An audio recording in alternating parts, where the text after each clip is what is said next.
Today we'll dive into Brigitte Gabriel's viewpoint on Islam and its historical impact on her speech a few years ago. As a survivor of the Lebanese Civil War, her personal experiences with Islamic militias have shaped her perspective, leading to a controversial take on the religion and its role in global conflicts. Join me as we explore her narrative, while also considering the broader context of Islam's teachings and its diverse interpretations throughout history. So what I'm going to do right now is I'm going to crunch 1,400 years of Islamic history in 5 minutes and make it as exciting as I can possibly make it. Because I hated history when I was a little girl. At this age, I appreciate history. And now I understand why they say, those who don't learn from history are doomed to repeat it. In order for you to understand why Western civilization is very different than the Islamic world, you need to understand the history of Islam.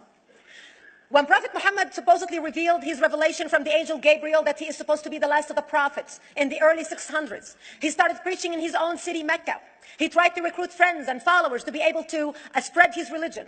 And he tried for 12 years and failed. And after 12 years, he was only able to recruit his immediate family and friends. So he decided, if I go to Medina, which was the Jewish hub of Arabia, the business hub where the Jews lived, if I go there and preach my religion to them, if they accept me, that will buy me respect and stature between my own people, and they will accept me. So Prophet Muhammad started borrowing a lot from the Old Testament to make his religion more palpable to the Jews, to make it his religion. And he tried for 12 years and failed. And after 12 years, he was only able to recruit his immediate, a lot similar. This is why you see a lot of similarities between Judaism and Islam. For example, Jews don't eat pigs, Muslims don't eat pigs. Jews pray a few times a day, Muslims pray a few times a day. Jews fast on Yom Kippur, Muslims fast on Ramadan. And this is why you started seeing a lot of good writing in the beginning of the Quran when Prophet Muhammad was saying all the good things about the people of the book. He took his message and went to Medina trying to recruit the Jews, talking about the people of the book, talking about how similar the two religions are. When they refused to accept him and follow him as the last of the prophet, that's when he turned against them and started killing them and started expelling them. That's when Islam went from a spiritual movement for the first 12 years of Islam into a political movement cloaked in religion after the year of the Hijrah, after Muhammad went to Medina and the Jews did not accept him.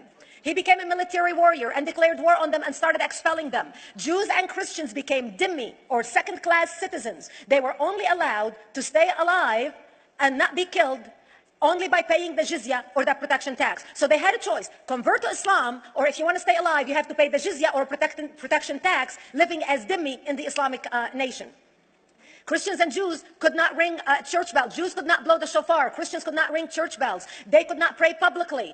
Christians and Jews could not gather together and build new churches or new temples. And the way they paid the jizya or the protection tax was in a monthly ceremony where they would get together downtown, and the Jew would kneel on his knee and hand his goods to the mullah, who would take the goods as the price for buying the protection. And in many areas, Jews and Christians were given necklaces to wear as a receipt that they paid their jizya or their protection tax. Jews considered najis under Islam. Najis is bodily fluid. Najis is garbage. Najis is dogs. Najis is dirty. So Christians and Jews were treated as second-class citizens. Islam continued to grow. As Islam grew, more people became dhimmi, or second-class citizens. Jews and Christians were given identifiable clothing. The yellow star, which was given to the Jews, that most people think is a German invention. It was actually an Islamic invention in the 9th century in Iraq by the second Khalif al-Mutawakkil of Iraq, who invented the yellow star for the Jews to be identified as they walked down the street. Because Jews were considered najis, if a Muslim man or a Jew walked on the same side of the street, the Jew had to cross the other side so the Muslim man can walk, so he's not dirtied by the filth of the Jew.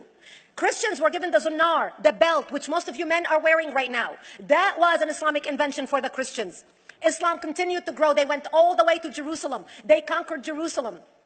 Christians couldn't ring their church bells in Jerusalem. The Pope in Rome in 1090 told the Christians, how could you sit idly by and allow your brethren to suffer like this in the Holy Land? You need to go liberate the Christians. You need to go help the Christians. That's why the Crusaders were launched. The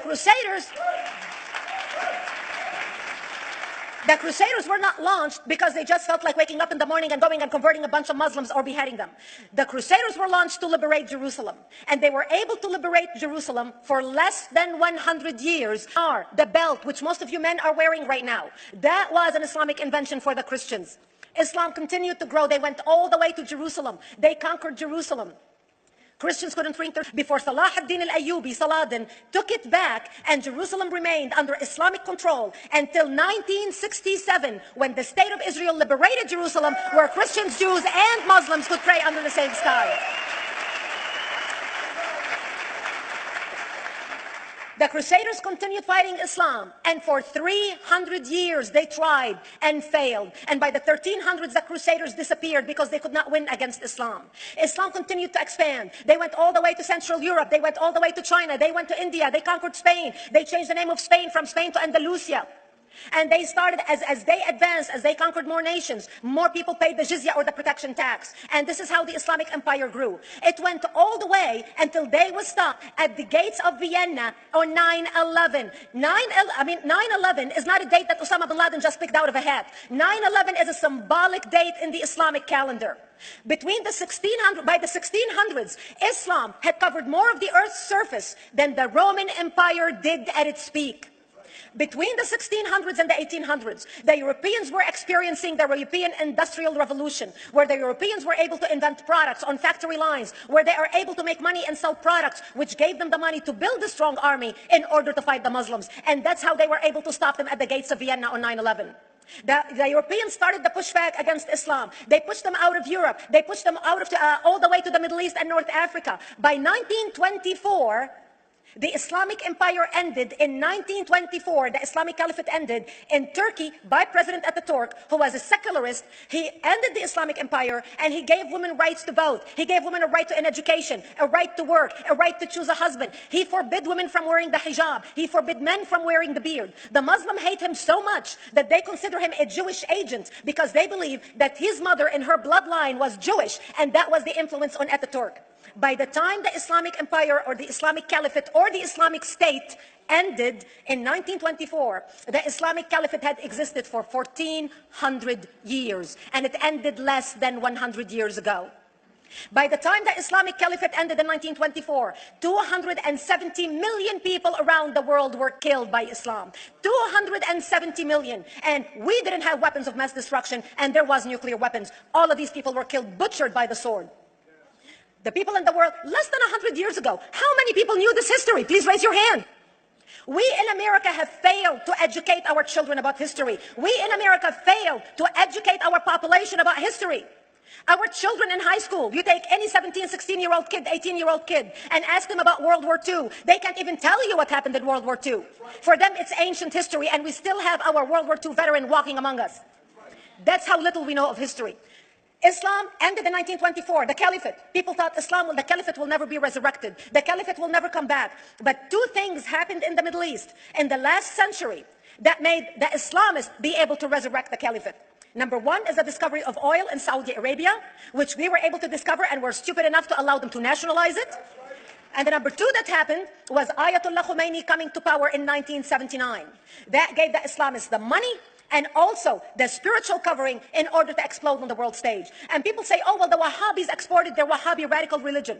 The Wahhabis are the name of Wahhab. They're not a different sect of Islam. They follow the authentic preaching of Prophet Muhammad, the way Prophet Muhammad lived and practiced his religion. This is why neither you or me or any infidel can step a foot in Mecca, because as far as they're concerned, we are filth. And as infidels, we're not allowed to step a foot, not President Obama and not anybody else. As a matter of fact, Al-Qaeda used to use Saudi Arabia and its success as an excuse to recruit members, as the example to show them how Allah has blessed Saudi Arabia because of the way they adhere to the tenets of Islam. Having listened to Brigitte Gabriel's viewpoint on Islam, it's clear that her experiences and insights spark intense debate. Gabriel's narrative challenges us to confront uncomfortable truths about the relationship between Islam and violence. She posits that the roots of extremism are deeply embedded in Islamic teachings, a claim that many find alarming and contentious. While some may argue that her perspective sheds light on the dangers posed by radical elements within Islam, others vehemently reject her sweeping generalizations, asserting that they fuel harmful stereotypes and Islamophobia. And as we navigate this complex conversation, it's vital to challenge our assumptions and engage with diverse viewpoints, even when they provoke discomfort.